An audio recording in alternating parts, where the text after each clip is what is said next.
and it doesn't look like Cena's going to be at the Rumble. Okay, so Cena, yeah, put it this way, from what I'm told, the people who work in the company, the people who work in creative, were always under the impression that Cena was not working the Rumble, and they would be very surprised if he is because there's no reason to lie about that one.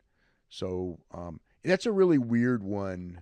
Obviously there's a moral issue involved if he's not there. I mean, if he shows up, then it's like okay, they swerve people or whatever. It's like anything's possible, and we know that. The way they handled it was so weird.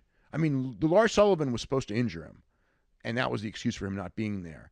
But they were still advertising him. Like they didn't say even when they did the injury thing on Monday, they said he was questionable. And like when you can say, well, we told you he was questionable, but if you're a fan and you're told John Cena is questionable, aren't you thinking, oh, for sure he's going to be there because he's John Cena. He's going to show up on the Royal Rumble. So if he's not there, yeah, they can say, well, we said he was questionable, but I don't know. I don't like the process, and they did that I don't like the process of advertising guys that aren't going to be there.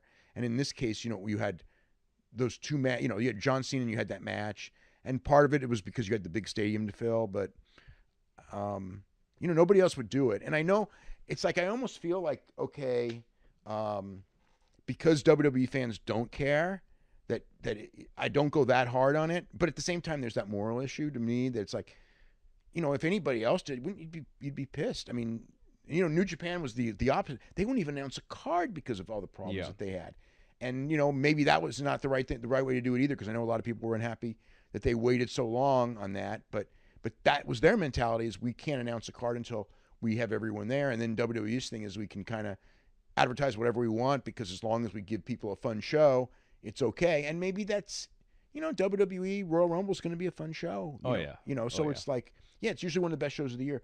But yeah, I don't know. John Cena's a real big draw to advertise to not be there, and Lesnar and Strowman it's not as big a match as it would have been 6 months ago, but it's still a pretty big match.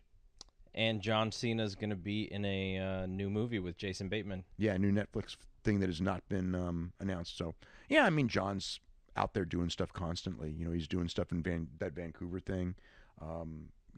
Starting right around now. And yeah, that's why we don't see him in wrestling much. And I know they try to get him in this action stuff because he's kind of built for it, but he was good in blockers, and this is going to be another comedy or sort of comedy with Jason Bateman. So he's getting he's getting stuff out there, man. He's absolutely good for him. Yeah, good for him. He's a hardworking guy.